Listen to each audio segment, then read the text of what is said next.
Welcome to the Secrets to Mindful Health, where we explore the hidden truths of wellness in all its forms. From physical and mental health to spirituality, join me, your host, Beth Warren, at Nourished by Beth on Instagram and TikTok, registered dietitian for over a decade, and single mom of 6, as I share my personal journey overcoming challenges towards self-love and wellness. Together with my guests, we will inspire and motivate you to prioritize your well-being and create a life of balance and fulfillment. Let's embark on a transformative journey towards a healthier, happier you. I'm glad you're here. In this episode, Personalized Nutrition, Your Path to Better Health with Ashley Koff, RD, we're going to be talking about how to empower individuals to achieve optimal health through tailored nutrition solutions. Ashley Koff, RD, is an award-winning nutrition expert with over 20 years of experience in personalized nutrition. She's the founder of the Better Nutrition Program. We'll learn about the importance of personalized nutrition, practical tips for making informed food choices, and insights from Ashley's role as the founding nutrition director at UC Irvine's Integrative and Functional Medicine Fellowship. And you can follow her on Instagram at the Better Nutrition Program. Welcome, Ashley. Thank you. Thank you. I was so excited to have you on. I was saying how I didn't want to be insulting, but we're going to say it on here too. You're the OG, and I mean that in the most complimentary way. You followed my career when you didn't even know me, meaning I remember your name always around as really like the resource and the expert, like before it became an influencer thing. So to watch how far you've come is amazing. Thank you. Yeah. And it doesn't bother me. I feel fine with my age, but it is kind of funny, to be at this place where, we fought to get a lot of attention for nutrition. Mm-hmm. Like, that's crazy. Now I'm fighting for people to stop thinking about nutrition. We're all dealing with infobesity, for everyone. Yeah. So Right. So tell us where you're at now with your career, because I know you're working with GLP-1s and you're working in all these new areas so if you want to take us back from where you've started and how it evolved to here. Yeah.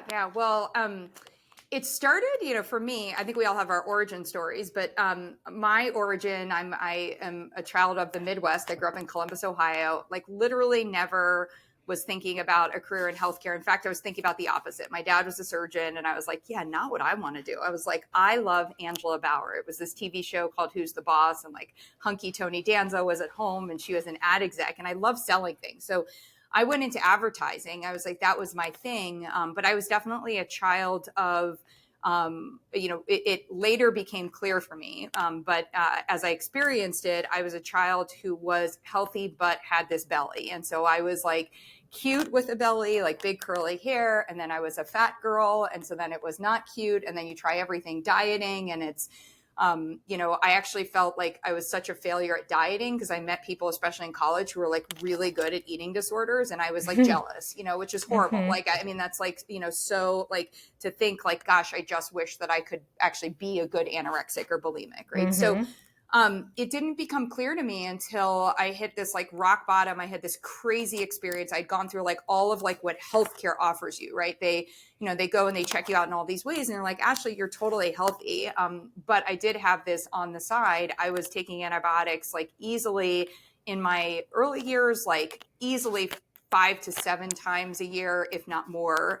And it really wasn't until I had my tonsils taken out in my early 20s that I both got super skinny really fast because I got an infection, and it was 2 months, and it was post-college, and all these people were dealing with me and I was new in New York City as this skinny person. And I was I don't even understand what this means. And that was not good, from a psyche standpoint.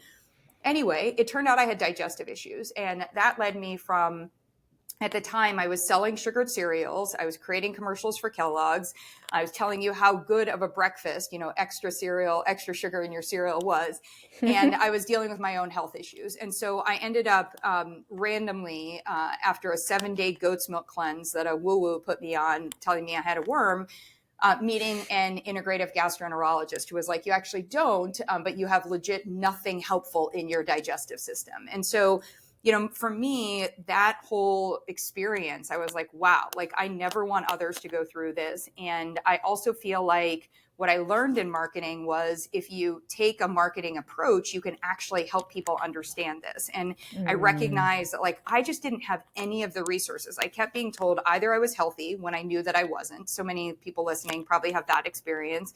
And then I was also being told that I was fat, and it was actually, no, you're like really bloated and you're accruing fat because your digestive system, doesn't work better. And then all the recommendations for what to do, like, I mean, you name it, I did it. I mean, I was a card carrying vegan, I was macrobiotic, I would like everything under the sun. So long story, really long on that part, I ended up going back to school to become a dietitian and hated it. I found it to be the most impersonalized experience. So this was end of 90s, early 2000. And, through this experience, I was like, this is, you don't like tell people an 1800 calorie diet, or you don't tell people who have IBS with constipation and IBS with diarrhea, like to eat the same thing, and that kind of thing. So my career really became about how do I help you figure out what your body needs? Like that's the first place. We're these detectives. And then the second part is once you know what those needs are, you have all these choices. And today we have so many choices for how to meet those, that it became a question of like, where do those two intersect? What's deliciously doable for you? What is the role of supplementation? What are the role of medications? And kind of, and even what was very quickly on my radar when I started practicing in Los Angeles was also bariatric surgery. So like, what do we do with bariatric surgery? And that was actually my first exposure to incretin hormones. We know them today as GLP-1. And just reminding everybody, GLP-1 is an actual hormone we make in our body. It's not Ozempic. So we can talk about that. Yeah. So, that was then. And I started, it's very like, I wouldn't say lucky. I was like all things like this is exactly what I meant to be doing. And so all these different things happened at the same time. And I was in Los Angeles, working with the entertainment industry and with athletes and with individuals, a postman who lived in downtown LA and didn't have access to any food, that was better for him. How do we help you get better? And so that helped me. I started writing books. I started doing TV. I did 4 reality TV shows as the on-air dietitian. And along the way, I also created a nonprofit called Ashley Koff Approved, where I evaluated products so that people could know, it was very important to me to evaluate the marketing messages of those products. And I think that's one of the places today that we're the marketing of things through influencers, through practitioners, through what is actually allowed to be said on a package, and all these different ways that we're taking in marketing is so problematic because it's really replaced, education and on that part. And I've just had this wonderful career. I went to DC for about 8 years. Nothing really great happened there. So that also proved to me that I was probably better off doing things in the more of the private business space. But I also know that I love teaching this. And so I also ended up, moving into the teaching practitioner space. And the biggest piece is, we went from almost no resources around nutrition and really a very diet-focused misinformation space in the early 90s to one today that is, there is so much information that this concept of, a lot of times I say the statement, knowledge is power, is actually the worst information when it comes to nutrition. Key insights about what your body needs and then being able to make choices to meet those needs. That's the power. And we actually have to stop the quote unquote edutainment or education, if you will. I think a lot of people are trying to pass nutrition tests today and not getting what they need. So that's where we are today. As I mentioned, infobesity. My work today is to help address infobesity, to help people become better vetters of their information loads, and to really use experimentation, data collection in an informed way so that you get insights about your body and then be able to understand how your body works, whether that's from genetics, whether that's epigenetics, your choices, and then make those better nutrition choices and better lifestyle choices, that kind of can't be separated from better nutrition choices. Yeah. Right. So it sounds like though, although the area has shifted from diet focus, I agree with you, into now maybe being too much knowledge focused. You've always been consistent in making it about and rerouting it back into what your symptoms are and what's good for your body, and then taking it from there. And that's always been consistent, just in these different realms. And now, how do you then evaluate currently people to reassess that within themselves? Yeah. I think it's probably fourfold. And my book won't be out until next year. So depending on when people are listening to this, January of 26, I think there'll be some teasers and some other opportunities before. Do you have a title yet?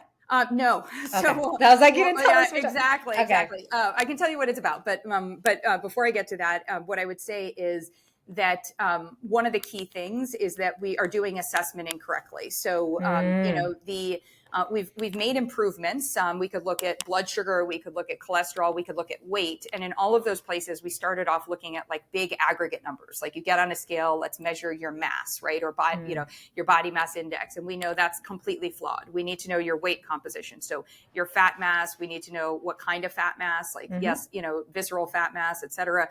Your lean body mass. We need to know about your bone mass, and where these things are allocated. So that's going to give us good directional information, because your weight is a key performance indicator in your health. And it tells us within that space, I'm telling you, but you know this, but it tells us within that space where your body, it gives us information, assessment information of whether or not your body is able to and is choosing to use resources effectively. So when we produce too much fat or excess fat, and when we produce fat in certain areas as opposed to say visceral fat, then that's giving us a good indication of what's going on. Or if we're losing muscle, that gives us a good indication of what isn't working better.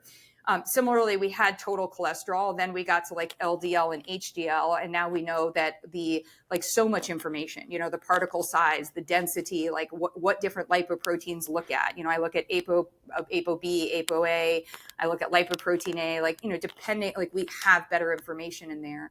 And with blood sugar, we went from, pricking your finger and being like, what's your blood sugar in the moment, which is so unhelpful unless you want to just know, like, how did my matcha just do? Right. Exactly. To having time in range with a continuous glucose monitor, or, or fasting insulin, or these kinds of things. And so assessment today, we can use lab data, we can use wearables. So we could use things like the continuous glucose monitor, an Oura Ring, an Apple Watch, a step counter, those sorts of things.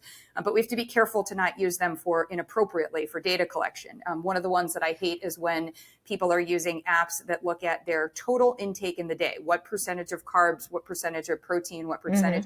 I don't care. Your body doesn't care. Your body's designed like a race car, and it wants to know, okay, did I pit stop regularly, and what was the balance like in those moments, rather than, the bigger picture. So we have to look at how we have to make sure we're using that data, correctly. And then our body tells us all these things, right? So I'm a perimenopausal woman. So when my hair was falling out, or, my nails got really flaky, or my skin changed, or for any of us, if our oral microbiome, so if our breath changes, if under our arms, if our vaginal or our gas, like any of these things, any of those smells give us really good information, and we can look at that. And then there are things we can do where we can actually do our own experiments and check-ins. So we do things like a stress check-in to see, am I experiencing elevated stress right now? That's going to give me good information, because stress is actually totally normal and good, but elevated stress is problematic. And so, or sometimes it's great, but if it doesn't stop, it's problematic, on that piece.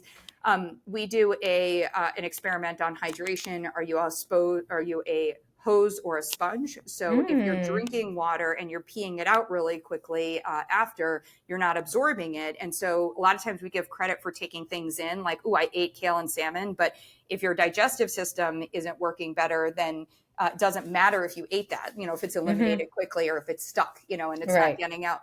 So we'll do things like that. I do a sweet taste bud test. There's all these different kinds of experiments and can get us data. And then one of my favorites is also the joy assessment. So we actually have you go through an assessment to tell us when you're experiencing joy in the day. And we look at what are the triggers for joy coming on and coming off. Like, I love basketball. I'm a big NBA fan. The Cavs are my team. It's the greatest year right now. And so watching the basketball game is amazing. And that was such a joy trigger for me. But some of the commercials, and I'm like having the kids cover their eyes and, et cetera. And then, afterwards I got on social media because I wanted to like say, yay, Cavs or whatever. But I started seeing all the stuff that was going on with the fires. And it was so like my heart. And I ended up not getting a good night's sleep. And I was like in this great, like going to bed early, so proud of my Cavs mode. So we really can get a lot of assessment and do a lot of things without fancy tools, without lab work, et cetera on that part. But when we are using lab work and data, we need to make sure we use that data correctly. And we also need to make sure that we are checking the consequences of new choices. So, I like insurance, just we don't even need to get started, but it will typically reimburse for one vitamin D level a year. And that means if your vitamin D is at all suboptimal, you're having to pay out of pocket for every single follow-up that you should be doing. Crazy. Following your, trying to make improvements, right? And sometimes it can take us a couple of months to figure out why you aren't, what's the right strategy for us to improve your vitamin D. So when we do assessment, and when I'm having conversations with individuals, it's very important that we are using that data better and that we make sure that we're also budgeting for not just for coming in and testing, but being able to retest something. And then I think we're saying, because there's so many assessments that are now available for individuals to do without practitioners, you and I would love that. We would love if people were empowered and could check in on things and have good information. The problem is things are sold. And again, marketing very smartly, like a stool test that's sold where a commercial is like, oh my God, I was having, for years I had the worst digestion. And then I did this poop test and it told me I was allergic to almonds and I stopped eating almonds. And now my poop is better and I'm better than I've been. And you're like, no, you're not. Because it wasn't the almonds' fault. It was you have a digestive issue that needs repair work. And if we just start this behavior of eliminating foods, we're actually not going to be getting better. We might reduce some of the irritation, which might feel better in the moment. But if you replace those almonds with cashews, the commercial next month is going to be like, oh my gosh, I was eating cashews and my, whatever on that part. So, when we look at assessment today, it can feel overwhelming, feel really complicated, but when it doesn't need to be, and it actually shouldn't be, when you are able to say, hey, I would like some data and I'd like to figure out how I can move X forward. And it may mean that I need to work with an expert who can shorthand and also reduce inappropriate investment of my time and my money, and things like that with better. Yeah. I mean, I love that you went into such detail, because what people don't understand is, they'll still come to me and I'll ask for labs and they'll be like, oh, you need to see that? I'm like, yeah, I need to see that. And that's just one of the 50 million things you just said. That's right. And really, and then like you said, people might feel overwhelmed in that, or a little bit vulnerable, like, why are you asking me all that? But I think it's empowering because it gives them, even though it seems overwhelming, everything you need to work on, I really do think that's empowering, because it's just touching on all that. It's just a touch. It's like the same reason why I feel people don't work out is because I think in their brain, they totally overemphasize what a workout means. I need at least an hour. I need to do it in the morning before 9:30, and I need to sweat. And I'm like, and it starts with work. We only use the activity word or exercise, because anything that has the word work in it. If I don't use workout. You're right. Exactly. Kids, I call it move it minutes. Yes. And adults, I say, I call it movement also. Yes. You can't. Yeah. So I find that, it's way people's brains talk about marketing, it's more like how things filter through someone's brain to see. But I think I love giving people a lot of things to work on, because it doesn't all have to be at the same time. And I call them kind of like safeguards in a way, because it, first of all, puts a lot less pressure on the food. Because everyone thinks it's only the food. I actually had a conversation with a woman I work with who's a mom and just very stressed out, overworked, typical overworked mom, literally works a job also. And she keeps going on these on and off cycles. And I don't hear from her for a month. And she was in a very down mode because she couldn't do it. She fell off the track, and then she went on a spiral down. And all I've been trying to do when I work with her is to get her into some sort of movement routine. Yes. And I said, it's not even only for all the benefits of movement. I said, it's too much pressure. Only the food, because it can't work out perfectly for anyone, but especially you with 5 kids who all like something different, and you work full time and you do this and that. Of course, you're going to have a moment of a night where you're going to eat your kids' noodles and then some. And you're going to feel terrible about it, because it's your only avenue you're giving yourself to work on weight, health, whatever. When you could have said, you know what, but I'm going for a walk around the block, and then refreshed and reset and woke up the next day and started again. There's a million things. And every ad around you and every person who has a living ad is like, just try the shot. Like as if Right. like, I mean, like, oh, like, like here it comes in, like, the miracle, like, and suddenly I'm nice to my kids and I'm not choosing the noodles and I'm going for a Right. walk and my hair looks pretty, and you're like, oh, good Right. Lord. You know what I Could we mean? talk? Yes. Yeah. Could we talk Yeah. about the GLP-1s and how you, 100. Yeah. yeah. So Yeah. let's, because you have such great also like educational insight, like expert, like Yeah. evidence-based insight. Yeah. So I would love to know Oh, your I've been perspective. working on it since 2005. So like Wow. when I started, so when I saw what happened to the incretin hormones with bariatric patients, I knew this because of my own experience. When I had improved my digestive health, everything about my belly got better, including my psychological state about my belly. So it was like, oh, you are somebody who had GLP-1, PYY, CCK. I call them our switch hormones. And I'll explain that in a moment. But, they're made in the lining of the digestive tract. So we insult and injure our digestive tract's lining like on the daily, like all the time, every day. And we insult our vagus nerve. And a lot of that is by modern design. This wasn't happening pre-industrialization. And now, things like, it's great that there's Tylenol and Advil, but they insult the lining of our digestive tract. It was great that there were antibiotics to actually help me with an infection, but they screwed up my digestive tract. It's great that I can super stress myself out as I'm training to climb a mountain, but it is stress, and then there's all the stress of, and the vagus nerve is like, a highway that we're asking it to do like the traffic of a 7-lane highway, and we're asking it to do it with 3 lanes. There's just so much that's problematic. We all know that. I don't have to go online. But so the interesting thing is, and I think it's kind of cool, and I'm just a total geek, but they discovered, so they were looking at medications and basically going down this path with diabetes and saying like, okay, we've looked at insulin and we've pretty much tried every way that we can to help support people have better insulin response.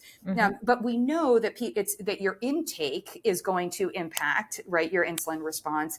And how do we play with this intake? So they had looked at these hormones and they realized they're designed like motion detectors. So super fast, like motion happens and a signal goes off. That's all that a motion detector is supposed to do. And it's supposed to let you know, hey, you need to now decide how you want to respond to that signal. So is it that like, somebody is in front of your door? Okay. Do you want to open your door? Is it someone's in front of your door? That's scary. I need to call the police. Is it someone like it's a motion detector. Like it's letting us know on that part. Right. So these are motion detectors, which means these hormones turn on for like somewhere around like 2 to 5 minutes. And they're supposed to go to all these different receptor sites throughout the body, but at least throughout the digestive tract, and hit those receptor sites and then send messages through the vagus nerve and get up to the brain so that the brain can say, okay, you've gotten food. Cool. You don't need anything more. You're going to be satisfied. And over here, here's what's coming. And oh, by the way, do this over here and all of these other things. Problem. Modern day, we need a force field, not a motion detector. That's it. Like we need, like, imagine, and I like to say this, like, imagine if you were walking into a grocery store. We already say don't go into the grocery store hungry. Yeah. My grandma said that. Yeah. Imagine if you went into the grocery store and you were able to put on glasses and the glasses took away all the marketing messages and they told you what was actually the truth about the product. That's the kind of force field. I mean, I remember somebody on one of my reality TV shows crying, and I started crying with her in the salad dressing aisle. And she's like, that high fructose corn syrup, it's in here, but it says it's a vinaigrette. And I was like, I know. And I was like, this is why we're going to just do olive oil and vinegar at home, and we're going to put spices in there. It's so annoying, right? So just imagine if that was your force field. Imagine if your force field when you were scrolling through social media could be like, that person's selling you BS, or that person is actually just selling you this. Or don't buy that. Don't buy this. This is the information that's helpful for you, right? So we need this force field. So what was interesting was they started to look at and said, okay, so the reason these are motion detectors, there's this enzyme that shuts them off after about 2 to 5 minutes. So they went and they found one of the only, if only, I think there might be an insect that's prehistoric, but the only example of a prehistoric animal or reptile today, the Gila monster. And because it's prehistoric, that means billions of years ago or millions of years ago, it was designed in a way where food access was going to be a real problem. So it was designed so that if it did not encounter food for 30 days, it could literally eat the fat out of its tail, like the body would start to take its fat and it would burn it.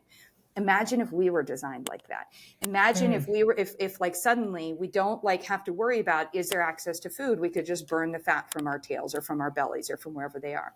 And when they found that this venom, that they could take this venom and they could turn it into something, and they're like, okay, so now we're going to use it and you're going to inject it daily. Well, nobody wanted to inject themselves daily, but the people who did inject themselves daily, they saw results with their diabetes, but something else happened. Suddenly the receptor sites in the body were getting in the brain, and they were like, I'm not even like, they were the mom that was like, I'm not even thinking about my kids' noodles. I am actually going to just be like, I'm done and I'm good. And you know what? I'm going to wake up in the morning and I'm not going to be throughout my day thinking about food all the time. I'm going to think about, I might forget to think about food, which could be a problem, but I'm definitely going to think about food like when I am either experiencing hunger, or I'm going to start to teach myself that every 3 hours this is going to happen. And so the shot was invented, and then somebody figured out how to expand its duration from a single day to about 7 days, depending on dosage and the individual. And it's amazing. And I think it's very important to not talk about it as a medication, because these are hormones. I call them, they are a peptide hormone. It's a hormone replacement therapy. So if you don't have insulin, we give our body insulin. If you don't have thyroid, we give our body synthetic thyroid. If we don't have estrogen, we give our body estrogen. So now we're giving our body GLP-1, a synthetic form, but it is not the same as what's made in our body. It doesn't go away in 2 to 5 minutes. It stays on 24/7. So that's going to cause real changes. Some of those changes are amazing. It's going to get to receptor sites that previously didn't get gotten to at all, like in the heart muscle, in the liver, in the kidneys. It's optimizing hydration. It's reducing inflammation. It's helping to repair the lining of the digestive tract. It's going into the brain and doing cool things. However, it's staying on and not turning off. So it means heart rate variability. It means we're staying in a metabolically, like we've seen people have more of a racing heart. We've seen it, where you're staying more metabolically active. It's affecting sleep. So you may not be sleeping as well. Your heart rate variability may be going down. Now you may be sleeping better if it's addressing your sleep apnea. So there might be like a little bit catch-22. Trade-off. And it's also delaying gastric emptying. Now, if I had issues with delaying gastric emptying, or I had issues, maybe I'm on a proton pump inhibitor and I'm suppressing the amount of acid, and now I'm supposed to be eating protein, but protein requires stomach acid to be broken down, and now I'm delaying gastric emptying, which delays even more of the stomach acid production. I might have a burger go undigested in my belly for a day or two, and I might not be pooping for 3 or 4, and I might have horrible hemorrhoids, and I might have bad smells and these kinds of things, but I don't care because I'm losing weight. Well, we've created that environment, and and I wouldn't say that the person doesn't care. The person feels it, but they're like, wow, I also have literally never felt all these other good feelings. So it's kind of working in a way, for some people, as almost an antidepressant. It's working as an anti-inflammatory. It's doing all of these great things. What it did for me was it allowed me to come forward and write my coming up book, which is about the fact that it has exposed GLP-1 dysfunction, GLP-1 CCK-PYY. We have that dysfunction either in the production or in the timing. So we might have true dysfunction. We may have a delay. We might also, our choices might be suppressing, and it might be working, but we're not, having it get there. And so the thesis of my book is, like, no matter where you are on this continuum, we all need to optimize our own system for what we call endogenous, for our own production. Not because that will do what the shot does, but that will do, if we are on the shot, that's going to be what helps us reap all the health benefits of the shot and reduce side effects. And it's also going to help us at the time period that we decide to reduce or come off of the shot. But so it's going to help us just be more successful there. And for those that don't use the shot, it's going to help us get those same benefits, those same optimizations that are foundational to optimizing our weight health. And so this whole conversation about the shot, to me, is like, it's been so misappropriated. They're the same people, there are a lot of people that just hate it if suddenly a fat person loses weight in their mind. Like, they're just like, because they felt better than you when you were fat and they weren't, and that's just the way that, unfortunately, some people exist. I think even deeper than that, there are people that feel like, well, I might not be obese, I might not be diabetic, but I'm struggling with the 10 or the 15 pounds, that of weight that, for me personally, had came on. That was an issue for me. Like, I went through a really traumatic personal year. I was going through perimenopause. I then decided I was very proud of myself, mental health work. I'd stopped drinking. I was doing all sorts of stuff, but I trained to climb a mountain, and the training was endurance. So it was a lot of zone 2, low level, on that part. You needed a lot of carbohydrate, and they had me, like, the recommendations were to, like, kind of stop a lot of the strength training and HIIT workouts that I was doing, because I really, like, I needed 3-4 hour, hiking, whatever. I gained a good amount of weight. I probably had 15 pounds of fat. And did my endurance event, had these great outcomes, these amazing moments for me, like perimenopause. I was like, wow, like I've been wearing my hair straight for 30 years. My hair's curly now. I was like, I love that. I got here, I was like, it's all great. And I came off that mountain and I was like, I don't know what to do. I feel like I'm going to try to do what I know should be helping my digestive system and all of these other things. And then I decided to go on a low dose of a semaglutide. And I was like, okay, like this has changed the game for me. And for me personally, it was about a 12-week intervention that was, and I stayed at a very low dose, and I was using other supplementation. I used something called Amerisate, which is known as CaloCurb. And it really, like, it was the thing that helped me move forward. And now that I've been off that, I'm still losing weight. But I'm also training for another mountain. And so that's so exciting. I'm really strong and I have a lot of muscle, and I'm trying to build more muscle. And so I've been able through that process to build muscle and to lose fat. And to do this while my 51-year-old perimenopausal, like, still getting my period regularly, body is like, all these other things. So when that coming through on that part, I was like, I hadn't felt as mentally bad and disempowered in my life. It took me back to when I was in my early 20s. And yet I'm this, like, nationally, like, renowned nutritionist also, who is like, what do I do on this part? And I looked at the medication and I was like, wait a second, this is hormone therapy. Like, and it was amazing to me because for the first time in my life, all my labs were bad. Like, I've never had a bad cholesterol lab. I've never had, like, all this other stuff. And I looked at my labs and I was like, I literally said to somebody, I was like, I wonder if these are somebody else's labs. Right. And over the course of 3 months, I was able to correct all of my labs, to, like, be back to that space. So why do I tell, like, personal story, take it, whatever you want on that part. But for anyone who's listening, the point isn't whether or not you need the shot. The point is, how do we as an individual help you get where you need to go? So I've been working with individuals who had bariatric surgery and felt like bariatric surgery failures. And then I was like, okay, let's work with the shot and your bariatric surgery, and let's work at this. But in all of those cases, we still had to repair digestion. We still had to optimize detoxification. Hydration is a part of digestion because it's a part of the absorption, how we absorb nutrients. So we have to optimize that there. We have to look at inflammation. We have to do all of that. And so when we look at this whole system, there is actually an approach that is very clear. It starts with a 30-day jump start, and then it goes in, however many months, it's going to take us to get you to where your sort of optimal health goals are.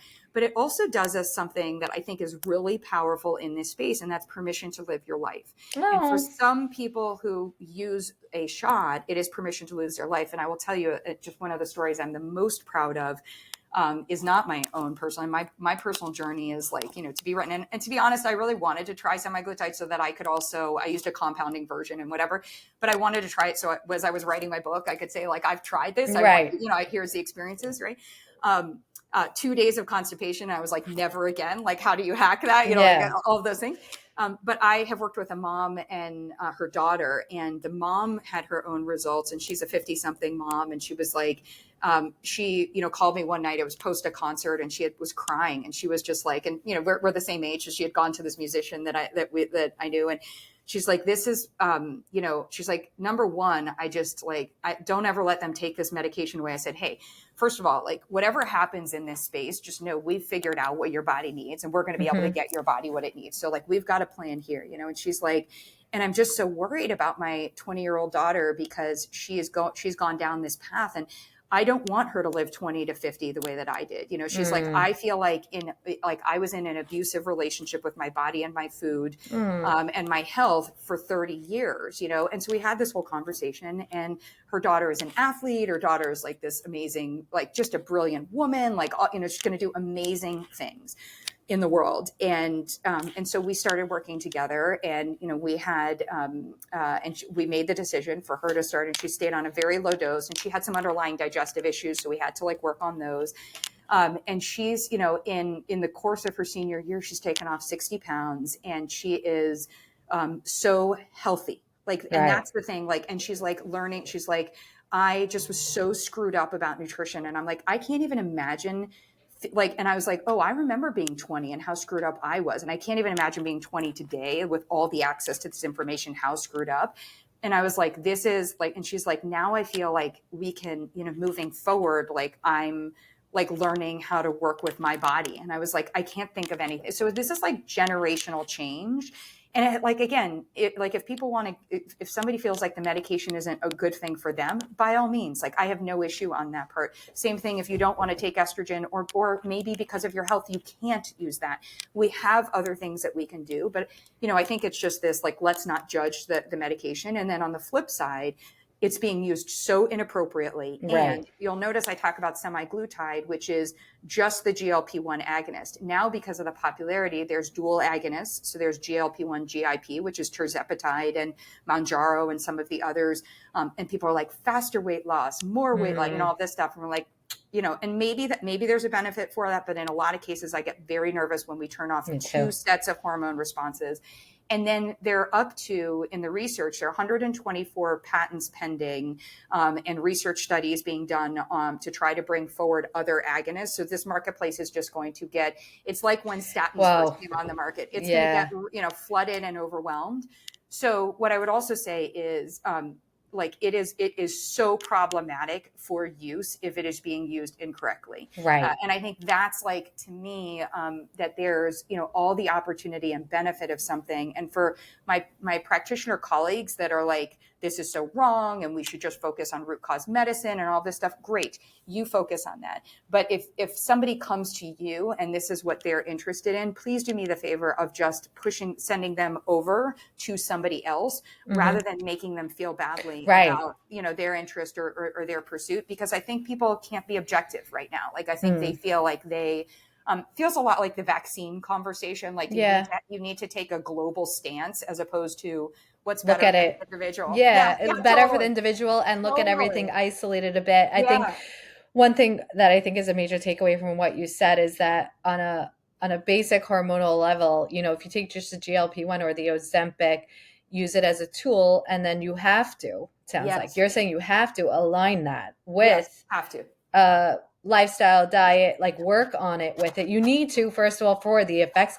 And this is why people express, oh, Ozempic didn't work for me, or I only lost 2 pounds, and it's because you're supposed to and meant to work on what you've always needed to. And then as you wean, even more so, because, that's when you're saying you can actually teach your body how to be more sensitive to and these shame hormones. on these physicians, and I have publicly shamed you. Shame on a physician who puts somebody and allows somebody to go on. Now, if somebody decides to go on their own, that's fine, but puts them on or allows them to go while they're on a PPI, unless you have a plan for, and PPI is a proton pump inhibitor. But if you're taking Nexium, if you're taking, somebody said, oh, well, is Prilosec better? I was no. I was but also you may need those medications. We just have to have a plan for it, and shame on the practitioners that just say all the great things about this medication and are saying it to other practitioners who have concerns, who have cautions, again, just like the vaccine, how can we have an informed and an open conversation? Shame on the practitioners that say that these medications translate to muscle loss. No,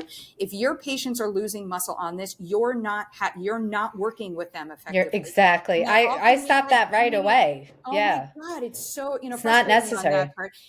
And shame on the ones that are saying, in this part, that you have to stay on it forever. It didn't get published, but I wrote a pretty scathing rebuttal to the New York Times. I was hey, did you ever think of interviewing somebody who maybe has been working with and has helped people come off of these medications successfully? No, you're just saying hey, the way that these work, if you come off of it, your body isn't going to do this. Of course, that's the case with every medication. Every medication, especially those that override how the body functions. Look, if you quit smoking, you're going to be constipated. If you don't figure out, or if you stop drinking coffee, you may have a headache. anything that overrides the system, we just need to come in and say, hey, Right. what's our plan for this? Right. And then to test it out and see, everything is individualized. I was on with a doctor this morning. We were talking about a plan for her patient coming off of this. And we said, well, let's look at this, because what we're noticing, and it'll be interesting to do research, on it over time, is that people, it's really related to cytochrome P450, or potentially related. And depending on how your body, your liver, how your body produces these, and looks at that, and what other medications you're on, other things, it's going to be very individual about what messaging your brain gets, and how, et cetera. So that's actually what I wanted to end with, but I guess you're going to say it's very individualized, but how does this all manifest? Or if you even take your example, if you give people a general guide of like what they're supposed to focus on or eat, and then about getting off of it too, even if it's in a general sense. Yeah. Well, the general sense is get personalized help. So like that's going to be the answer on that part. Yeah. But the other part of it is definitely have a plan to evaluate. So if people say you're going to go off of this and you're going to gain all your weight back, and they give an example of my patient that went off of this, had lost 40 pounds and she gained 60, I always come back, I'm like, where were you at 5 pounds?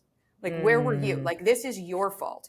So track it. So you need to, like, this is where, and if you don't have I use an InBody H30 at home, and it's like $300 maybe. And I'm not knocking, like $300 is a lot. If you don't have that, then you test your waistline, use your waist to hip circumference, make sure it's not going to tell us as much about body fat, but we can also see like, when we're lifting weights, if suddenly you can't lift as strong of a weights, or if you're more tired, or, we might have symptoms that you're actually losing muscle, if things are saggier, that kind of thing.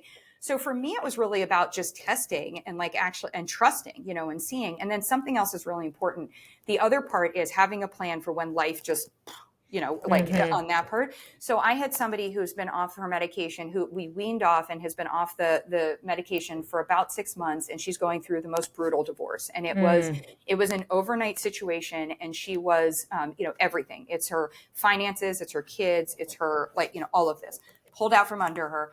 And she was like, we were talking, and she's like, she was embarrassed. She's like, Ashley, I did what you said. I've been on the scale. She's like, and I'm so embarrassed to tell you, it's not even 5 pounds. I waited to call you. It's 7 pounds. And I was like, okay, first of all, like, never be embarrassed. And second of all, I'm so glad you called. And I said, and we had this whole conversation. We cried on the phone together. We talked about it. And I said, you know what? Just like, I feel like you need some support. And like, can we just like, how would you feel? I was like, can we just, and she was like, literally, she has told me that she's like, I think that call and that choice, because I was like, it was your call and your choice. I don't own this. She's like, I think it saved my life. And I was like, I agree with you on that part. And I was like, and that's the job of the practitioner-patient relationship. It's also what's going to be missing if you're buying it online and, doing some check-in with somebody who just sees you and your numbers, right? Who doesn't, look at the other part. So I would say there's that piece. And then I think the other part is, I love what you said in the beginning about like, these are like your guardrails, or these are like, have in place, like, these are the things that I know when I do them, they tend to translate to my better results. So when I pit stop regularly in the day, when I start my day with maybe making sure that I'm getting in, at least 15 grams of protein, up to 30 grams, and I'm not like overdoing it in added sugar and, whatever those things. And I usually say there's about like 5 to 10 in there, some are lifestyle, some are nutrition. So if those are the things that have been working, then I need to make sure that I am actually seeing that I'm able to continue to do those when I'm coming down on medication. And if not, and usually I use CaloCurb a lot of times with my patients to like start to, on that piece. If not, or if digestion is changing, or if I'm just noticing certain things, then let's just keep you at a lower dose, like, and no shame. Like, let's just, like, if it takes us 5 years to get you to where you're off of it, unless we have an urgency. So in a couple of cases, I've had an urgency. I had somebody who had a cancer diagnosis and we needed to have them off the medication. I had somebody else who, for great reasons, she got pregnant. It's like, okay, total surprise, but not, because I think she got so healthy that like, here's this, it had been battling fertility. And so I think what we have to look at in this part is everybody wants a non-personal, like you know that you're a personal and you're like, okay, but in general, what could we do? And it's like, actually, that's the problem, right? So I would just, it still comes back to the personalized. And this is what you shared about the practitioners not shaming or yelling. And that's what people know me for. People, not enough. but there are people who come to me because they feel safe to say, look, I'm on, a client came back to me and she said, look, I'm going to tell you, I've been on it, and she's nervous. And I said, okay, so like, here's, and she's dealing with constipation, and I said, let's deal with those. And I said, you're different. I said, you're not that. I'm not judging you. You always had a great headspace. Like, let's use that. You know, she has her workouts going. Like, it's something that people have to feel comfortable to get help, because like you said, you could catch the 5, you could catch, there's signs, there's things, even if it's a scale sign, go get expert, but it has to be the experts that welcome it and know how to help. Who's gonna, and people have said, like, what about body positivity? I was like, I mean, I've never felt, or what about intuitive eating? I was like, you can't be intuitive if your gut is all effed up, like all of that. No, you could totally practice intuition. That's why I don't call it intuitive eating. I'm very not into labels, but the whole point I work with Ozempic is you work on intuition, or you practice intuition. Have that experience. It can be, in the same way we have training wheels with like food delivery, or, with all the other things. And it's funny that you bring that up, because I had a colleague reach out to me who, she was like, I can't believe that on our colleague, like I give a webinar for colleagues. She's like, I can't believe you shared your story. She's like, you are so brave. And I said, well, first of all, thank you. I was like, maybe I should think about like how, whatever. And she said, would you consider, like, she's like, I know there are a lot of us that are like kind of thought about using it or using it, but we don't want to talk about it because we think it's going to make people feel like we can't do our jobs. And I was like, oh yeah. I was like, so I'm like happy. I was like, I don't think I have the time right now to delete a support group. So I'm probably not going to do that. I was like, but I'm real blunt. And I was like, and I also feel like I could have been on here and shared every story that I shared with you all. And I don't need to share my story. Like, and so that part of it is like, you don't ever have to feel like that you have to be on display. And quite honestly, it took me time. I wanted to know, that I could be like off and like feel it like and maintaining my results and go through like crazy shit in my life, all of that stuff. And it's like, okay, like, here, I can tell you what, is getting thrown at me on that part. So I think that's really important too, to really be able to make those decisions. But for any of our fellow practitioners listening, like, you never have to share. Influencers feel like influencers only have their own story. And by the way, that's impactful. Like, you can totally share your own story. As practitioners, we have all these patient stories that we can share. You don't have to feel like you have to figure out. Right. Oh, I love that message. Okay. Well, thank you so much for coming on this. I let us go over because it was so insightful from just, I don't know, it's one of the most insightful GLP-1 conversations I've ever had. And I have people talk about it all the time, but we'll talk about constipation or the symptoms, but you just gave so much clarity, I would say, and in a way that felt very balanced. So I really loved that. I'm glad we got there, because we didn't get there in the first, like, it may be a two-parter. We didn't get there at the start of the conversation. I'm not sure. We'll see how it goes. Or I'll definitely redo the clips as more. But thank you so much for joining us. We can follow you at the Better Nutrition. The Better Nutrition program on Instagram. Okay, thanks. Great to connect with you. You too. Don't forget to hit subscribe or follow me on Instagram and TikTok at Nourished by Beth, or listen on Spotify at the Secrets to Mindful Health podcast.